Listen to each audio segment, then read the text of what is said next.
channel, She Sews Happiness. I'm Mary Ellen. This is my little space where I come and chat to you about all things sewing and stitching related. So it's been a wee while. I'd hoped to get on at the weekend, but you know, bank holiday weekends, full of plans, full of adventures, full of family time. That didn't happen. So it's Tuesday and boy am I glad I booked an extra day off. So because we've just been out and about and doing things for the last 4 days, the chores have kind of slipped. So today is laundry ironing day, which is why I'm dressed in the most comfortable basic clothing in the wardrobe. It's not a chore I like. In fact, I kind of prefer to sew up a new dress rather than handle the ironing, because sometimes that's faster when the piles of ironing get to be a little bit uncontrollable, but it's got to get done. So back to work tomorrow. I have definitely reached a point where a break is not only welcome, it is needed. And like sometimes I do hear people talk about, you know, the burnout of work and things like that. And I don't think that's what it is, because actually, genuinely, I love my job 99% of the time. But sometimes circumstances just change in a way that completely undoes the mindset that you've got, whereby work is a great thing. It gives you purpose. It gives you something to aspire to. But it doesn't take much to kind of unsettle that and make it a pretty grueling, awful thing to have to face every day. But you know what you do? You kind of ride it out until it gets good again, don't you? So that's what I'm doing, but I definitely just wanted that extended break to kind of make the most of downtime. I think one of the biggest lessons I've learned since becoming a mom is that there really is no such thing as downtime. So any little windows of sewing I get, that's it. That's what it is. So whether that's on my day off, where I take a couple of hours to myself to do the things that I love, or maybe get half an hour in the evening when, you know, Simon's doing bath time or something like that. You know, you take those little windows and that is your downtime. It doesn't really get any more extensive, does it? So one thing I'm really looking forward to is Friday. So because I'd been pregnant and then breastfeeding for the last 16 months, I kind of abandoned a lot of like the skincare things that I would have done, just because, you know, you want to be really careful of what's going in there and what you're using and things like that too. But some of the treatments that I would have traditionally gone for, I kind of stopped doing for a little while. But on Friday, I am cheekily putting little Henry into nursery. He always was in for a couple of hours on a Friday anyhow when I'm off, just to give me the chance to do things like the shopping and the chores and maybe get an hour in the sewing room. But on Friday, I'm going for a full-on micro needling session because it's been, what, like 2.5 years? And my skin is crying out for it. This whole turning 40 thing has hit me, and I haven't been able to catch up with it. So I'm going to try and catch up with it. Anyhow, that's not what you're here for, is it? You're not here for that. But just contextually, that's where my head is these days. So there's very little sewing and stuff happening. But as I did say in my last video, there were plans in motion and I did get the 2 things. I think it was only 2 things. I did get the 2 things made that I had intended to make. So the first one was a little Peekabo Patterns Oxford, classic Oxford button-up shirt for Henry. So I'll just pop pictures in because actually it is sitting on the other side of the room, so I could go and get it, but I don't think I need 2 wee pictures. I'll show you it anyhow. And this is just your classic little button-up shirt. Really, really simple. It comes with a couple of variations. I've gone for the short sleeve variation just because, you know, it's spring, summer. We're hoping for the best. But it also has like a long sleeve version with full-on little plackets and everything. And then there's the option to have it as a roll-up as well. So it's got a bit of variation. But this one I made for May the 4th, Star Wars Day, as I did last year. I'll probably picture him to show you. Look how much he's grown as well. It's scary. It's scary just how much changes in the space of a year. But yeah, this is a lovely little pattern that I've made now, what, 4 times, I think. So the first time I made it, it was for May the 4th last year. And then consequently, I would have made it, I think I made one for Halloween. If I can find the pictures, I'll pop them in just so you can see them because they're lovely. And I also made one for Christmas, which matched his dad. So I'd made a Fairfield button up, which is Thread Theory, for Simon. And then I'd made a matching dress for myself, which is actually too big at the moment. So I don't know if I have the ability to pull all of that apart and try to bring it in on the shoulders and the waist and everywhere that matters for wearing this year. We'll see.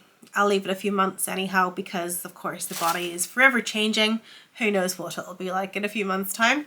But yeah, it was a little matching Christmas outfit for everybody, and I thought it was really, really cute. So I've revisited the pattern for the 4th time, and again, it's just a wee feel safe for me. I think it's a wee bit of a palette cleanser actually, because you feel like you're doing something, you know, that's not simple, but it's quite relaxing to make at the same time.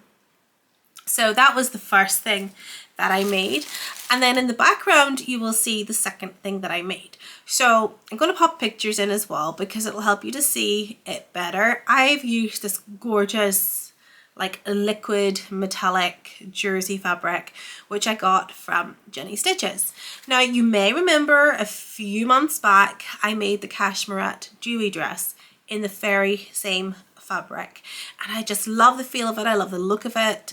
It's like, it is just like a liquid metal. So I'll pop a picture of the dewy dress in just in case you missed that. And that is a dress I love. I will revisit at some point as well. But I have had the Friday Pattern Company Lucida dress in my pattern stash forever. So I think I bought it when the Heather blazer was released, and I was figuring, you know, when you're on the website anyhow, are there any other patterns that I should pick up while I'm here getting the Heather blazer? And Lucida was one of those. And it's a really, really simple sew. It doesn't look so simple when you see the rushed drawstrings and stuff. Really simple. I was amazed at just how quickly it came together, like probably less than an hour to sew it up. And it's just so comfortable to wear as well. Now, because of the fabric I've chosen, it's not going to be an everyday jersey dress because it just looks a little bit, you know, too luxurious because of the fabric choice. But it's super, super comfortable. So if I made this in a more like basic, plain, or just like a nice floral print fabric, I think I would have been able to wear it a little bit more than what I probably will. But I just think it's so comfortable that you can't help but feel good in that kind of dress. And there's a lot to be said for the comfort of jersey, isn't there? But it features little cap sleeves. Now that's the only thing about this pattern I'm not 100% swung on. So I think if I make this again, I am going to draft longer sleeves, maybe even 3/4 length sleeves. I'm not a cap sleeve person, and I should have thought about that before I made the garment, because actually I did have enough fabric to make a longer sleeve. Slightly annoyed about that now, but I tend to be quite heavy on my arms.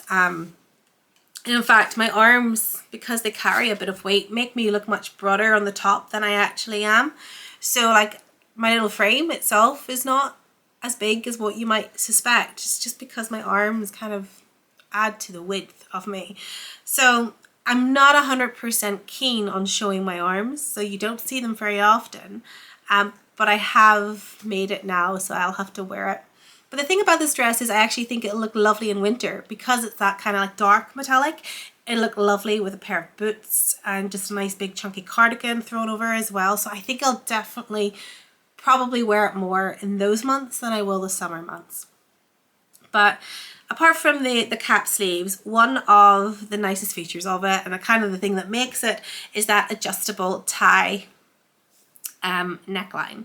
So basically it's just 2 little rouleau tubes that have been fixed in there into 2 little channels, and then you pull it tight to get it to fit just right, and it does create a very flattering fit, I have to say.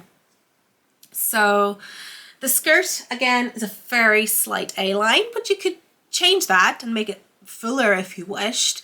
I kind of like it. It kind of like clings to my hips as well, and this is something I would not have been comfortable with before before getting pregnant, actually, I guess.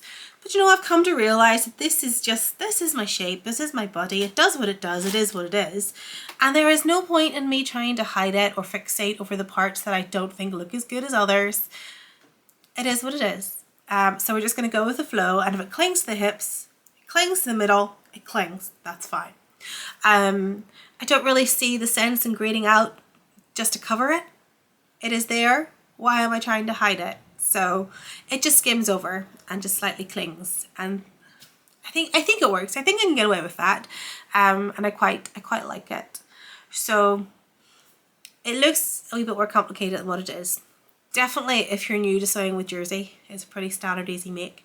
I'd have no qualms recommending that to anybody. So that has been my sewing. That's it. That's the height of it. I'm sorry I don't have like a whole plethora of things to share with you. And I've been really, really good in the last 10 days since I last spoke to you and showed you whatever the last fabrics were that I had purchased. I've only bought one fabric. So it's from Jenny Stitches. And as you know, I love a jersey. I love a cotton jersey. Moreover, I love a cherry print. So I got 3 meters of this beautiful cotton jersey with these lovely like raspberry and orange shade cherries. And the little orange ones, can you see there, just has a little bit of glitter. So that is the only fabric I bought, and I bought this to make another silver Georgie dress, which is just like a staple in my wardrobe. However, I think I need to size down. So it's just a little bit big now because the breastfeeding days are done. I've gone back to like a smaller size. So yeah, the dress is maybe just a little bit looser than what I would like in the bust area, so I'll probably size down for my next make when I'm doing the Georgie dress. But I was really good, and that's all I bought in the last week or so. I think if anything else arrives, I'll be like completely ashamed of myself. I have done some shopping, but I don't think I've done fabric shopping. And if I have, it'll be that kind of shopping like you do, you know, when you're half awake, half asleep in the middle of the night when you're just browsing because you go to check the time and see, why am I awake at 4 o'clock in the morning? And then the next morning when you're in your emails, you're like, oh, order confirmation, what was that for? Does anyone else do that? Or is that like a me thing? Because I've done that a few times, and not just with fabric, sometimes with other goodies as well. I'm a risk to myself. So there we are. I'm going to go and really seriously try to get caught up on the ironing. There is so much of it. I can't even. Like, there's baskets full of it. And this is the problem. I have a huge wardrobe. I have like an entire room, which is my wardrobe. So like, I mean, technically it's a walk-in wardrobe. It just doesn't have, you know, the flashy look of a walk-in wardrobe, but it is wall to wall. Reels of clothes. So I have so many clothes, and I really ought to do a clear out because I will never possibly wear them all if I keep making things as well. So I could probably ditch maybe about 50 to 100 different garments. And when I say ditch, I mean I will get rid of them in a really sustainable way, whether that's donating or, you know, there'll be something. There'll be something I can do to be more sustainable. But when time is on my side, that will happen. So yeah, there's a few baskets of ironing, because obviously that's the thing. When you have that much choice, you'll choose something else rather than going to the ironing pile for those other pretty things that you would quite like to wear, but you have something else that you can wear instead. That's my life. So I'm gonna go and do my ironing, and I hopefully at the weekend we'll get some more sewing done, even if it's only a couple of little projects, and I'll share those with you as well. So as ever, really do appreciate you stopping by the channel. If you're a subscriber, thank you for continuing to stay with me. If you're not a subscriber, please do continue subscribing if sewing's your thing, and it'd be nice to see you back again. Don't forget to like this video if indeed you liked it. Don't like it just for the sake of it. And if you wish to know when my next video goes live, remember to hit the little notification bell and it will tell you. So wherever you are in the world today, I hope you have a good one, and hopefully I'll catch up with you all very, very soon. Take care. Bye.